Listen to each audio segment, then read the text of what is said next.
तो इस वक्त मैं पार्क व्यू सोसाइटी के अंदर मौजूद हूँ। पार्क व्यू सोसाइटी का टोपाज 42 ये घर है और इस घर के जो ऑनर हैं राना आफ्ताब साहब, दिन दिहाड़े सुबह के टाइम वो जॉब के लिए गाड़ी लेके निकलते हैं।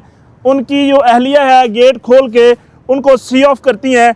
जैसे ही वो इस गेट से बाहर निकलते हैं, सामने से एक ऑफ साइड गाड़ी आती है और उससे कलाशन बरदार एक शख्स निकलता है, दिन दिहाड़े कत्ल करके चला जाता है। लम्हा फिक्रिया ये है कि मेरे बिल्कुल सामने कि पार्क व्यू सोसाइटी का मेन ऑफिस है, जहाँ पे अब्दुल अलीम खान और उसकी बेटी और बाकी जो उसका स्टाफ है वो लोग बैठते हैं। साथ ही ये गोल चक्कर है, यहाँ से ये 5 से 7 लोग यहाँ रैकी करते हैं और बाकायदा एक प्री प्लान मर्डर किया जाता है। अब राना आफ्ताब साहब के ब्रदर इन लॉ मेरे साथ मौजूद हैं। इनके साथ ये सारा वाक़या हुआ और उसके बाद इनको अभी तक क्या जो है ना वो कातिल मिले हैं नहीं मिले, पुलिस कितना ताउन कर रही है, सोसाइटी ने कितना ताउन किया, ये सारी बातें आइए जानते हैं। अस्सलाम वालेकुम। जी वालेकुम सलाम। कैसे हैं भैया? जी अल्लाह का शुक्र। आप साहिबान का जी शुक्रिया कि रियासती अदारों को जगाने में आप लोग हमारे साथ कलीदी किरदार अदा कर रहे हैं। सर मुझे ये बताइएगा कि शुरू से राना आफ्ताब साहब की किसी के साथ कोई दुश्मनी थी, कोई मामला था कि क्यों ये मर्डर हुआ, और ये इतना प्री प्लान कि आप इतना सब कुछ बता रहे हैं, सोसाइटी कहाँ पे थी, ये सारा कुछ मैं जानना चाहूँगा। जनाब, राना आफ्ताब एक खुली किताब था। राना आफ्ताब के बारे में एक्साइज एंड टैक्सेशन डिपार्टमेंट से उसका 40 साला साहबका रिकॉर्ड चेक किया जा सकता है कि राना आफ्ताब कौन था। राना आफ्ताब के बारे में बताना मेरे लिए शायद मुश्किल हो। ये वो शख्स था जिसने कभी भी करप्शन नहीं की थी, जो बेदाग था। पूरा एक्साइज डिपार्टमेंट जानता है कि राना आफ्ताब कौन था। राना आफ्ताब एक ऐसा शरीफुल नफ्स इंसान था जो कभी किसी से भी मुंह नहीं लगता था। फिल्म और ड्रामा इंडस्ट्री में भी इनका कोई किरदार था। ये पाकिस्तान के नामवर फेमस जितने भी ड्रामा और फिल्में थी, ये उसमें अपना रोल, अपना किरदार और पाकिस्तान की पहचान थे। सही हो गया। कोई मेन ड्रामा का नाम बता सकते हैं कि जिसके अंदर इन्होंने रोल प्ले किया जी, हो? ये उनकी बेटी बताएगी, एग्जैक्ट नेम तो नहीं मुझे शायद पता। मुझे ये बताइएगा कि वो टाइम क्या था कि जिस टाइम ये यहाँ से इस घर से बाहर निकलते हैं, फिर फ्रंट पे जैसे निकलते हैं बीवी के सामने जो है ना वो उनका मर्डर होता है। ये देखें जी, जो मेरे पीछे ये इनका घर है, ये 8:40 पे ये गेट खुलता है। 8:40 का मतलब ये है कि गाड़ी गर्म होती है, बीवी आयतल कुर्सी पढ़ रही है, बीवी खामन को भेजने के लिए तैयारी कर रही है, खामन गाड़ी के अंदर बैठा गाड़ी गर्म कर रहा है, और 8:43 और 25 सेकंड पे जब गाड़ी उधर पहुंचती है तो वो जो गलत सिमत में गाड़ी आ रही होती है, 3 अफराद पे मुश्तमिल, जिसमें क्लैशनकोफ वाला पिछली सीट पे बैठा होता है और 2 अगली सीट पे बैठे होते हैं। PH 146 में वो पिछली सीट से उतर कर और ड्राइविंग सीट जिधर राना आफ्ताब होते हैं उस पे अंधाधुंध और बेसफाकी से इनकी तरफ फायरिंग स्टार्ट कर देता है और ये मौके पे ही शहीद हो जाते हैं। अच्छा, ये सामने पार्क में आप बता रहे थे कि 2 लोग यहाँ रैकी कर रहे थे, 2 उधर जो है ना वो आमर जापान मोटर्स पे कुछ लोग खड़े थे, उसके साथ ही पीछे को प्लाजा है वो रेंट पे लिया गया और उसका ग्रंटर भी यहाँ का कोई जनाब स्टेट एजेंसी का जो ओनर है उसने उसका जो है ना वो। जनाब, ये मेरे पीछे इनका घर है, बिल्कुल 20 फुट के फासले पे इनके ग्राउंड में 2 लड़के सुबह तकरीबन ऑलमोस्ट 1 घंटा पहले आ जाते हैं रैकी करने, मुखबरी करने कि इनके गेट खुलने के इंतज़ार में होते हैं कि गेट खुलता है, कितने बजे खुल रहा है। और ये तमाम हजरात, ये 6 से 7 लोगों पे मुश्तमिल टीम व्हाट्सएप ग्रुप बनाया होता है। व्हाट्सएप ग्रुप के ज़रिए ये सातों कनेक्टेड होते हैं और ये सातों अपने व्हाट्सएप के ज़रिए इस प्रोजेक्ट को पाया तकमील तक पहुंचाते हैं। हर एक का एक अपना किरदार होता है, हर एक का एक अपना रोल होता है जिसने अपने तरीके से अदा करना होता है और राना आफ्ताब को शहीद करना होता है। और ये 2 ग्राउंड के अंदर होते हैं, उनके बिल्कुल एन रोड के ऊपर दरख्त के नीचे जिससे पूरा गेट नज़र आता है, एक मुखबर मोटरसाइकिल पे होता है जो मुखबरी करके चला जाता है कि ये टास्क आपको दे दिया गया, मैं जा रहा हूँ, गेट खुल गया है, अब आप लोग इसको पाया तकमील तक पहुँचाएँ। और वो गाड़ी वाले आते हैं, तीनों गाड़ी सवार, वो क्लैशनकोफ वाला उतरता है, वो गाड़ी अपना मेन रोड से एग्ज़िट ले, जिधर से आई होता है वो एंट्रेंस, और वहाँ से एग्ज़िट कर जाता है और जापान मोटर वाला जो शूटर को पिक करना होता है मोटरसाइकिल सवार ने, वो अपने मुंह पे फेस मास्क चढ़ा के और शूटर को लेकर पार्क व्यू के चौथे गोल चक्कर से शाहपुर का रास्ता कितने मिनट में ये सारा हादसा हो जाता है? ये तकरीबन, अगर आप पूरा इस टाइम पीरियड को देखें, जो कि मैं आपके साथ वीडियो और फुटेजेस शेयर करूंगा, ये तकरीबन 2 से 3 मिनट के अंदर मुल्तान रोड से 2 मिनट में गाड़ी बाहर चली जाती है, 8:45 कुछ सेकंड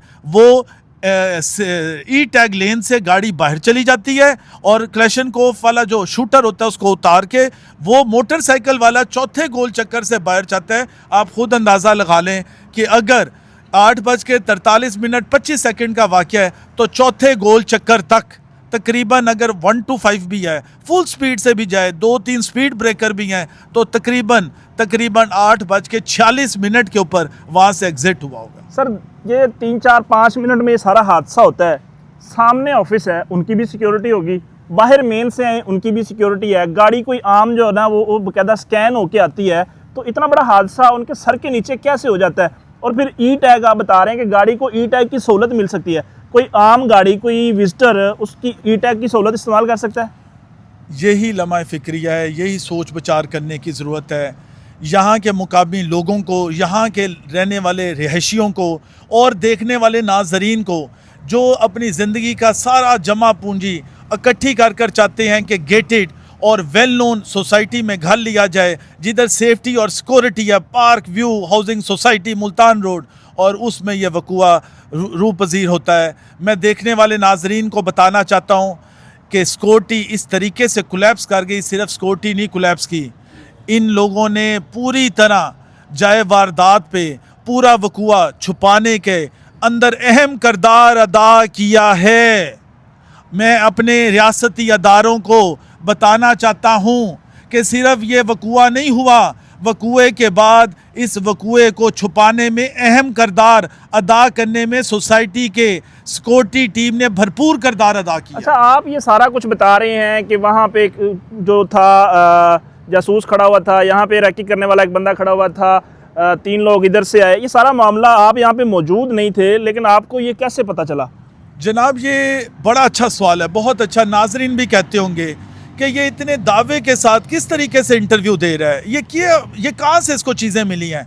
जब ये 8:43 पे वक़ुआ होता है तो 9:20 पे मैं अपनी बहन के पास पहुँचता हूँ, तो यकीन जाने 9:45 तक सिक्योरिटी जो SHO ऑपरेशन अजीम साहब हैं, इन्वेस्टिगेशन ऑफिसर हैं, और DSP ऑपरेशन शफकत साहब, इनके ऊपर इतना प्रेशर होता है कि किसी तरीके से मेन बुलेवार्ड पार्क व्यू का जो पहला गोल चक्कर है क्लियर करवाएं, डेड बॉडी पोस्टमार्टम के लिए भिजवाएं, डेड बॉडी रेस्क्यू की टीम को बुलाएं, एम्बुलेंस को बुलाएं, जब इमेज खराब ना हो, ताकि मीडिया की जीनत ना बने, मीडिया वाले ना आ जाएं, हम लोग किसी तरीके से ये मामला छुपा लें, किसी तरीके से दबा लें, किसी तरीके से इनके पास डाटा ना जाए।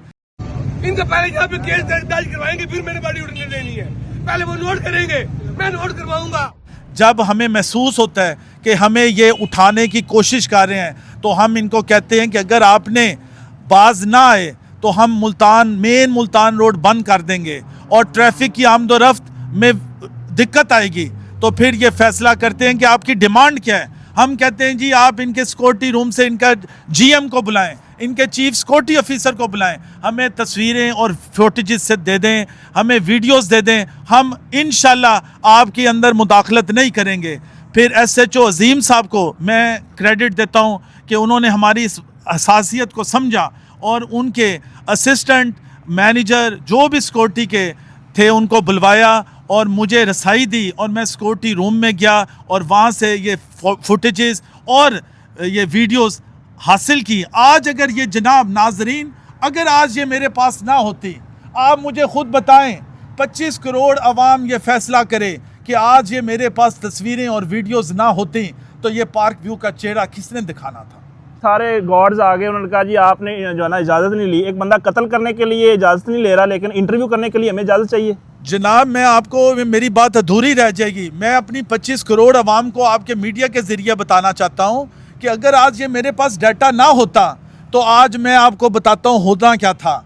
इन्होंने 2-3 शूटर्स पकड़ने थे, प्रेस कॉन्फ्रेंस करनी थी SP साहब ने, और डीआईजी साहब ने मुंह पे कपड़ा डालना था, अवाम को बताना था जी डिप्टी डायरेक्टर बहुत शरीफ था, डिप्टी डायरेक्टर बड़ा शरीफुल नफ्स इंसान था, ये बेवा थी, ये यतीम बच्चियां और ये शूटर हमने मार दिया। मेरी बात समझ रही है अवाम के नहीं।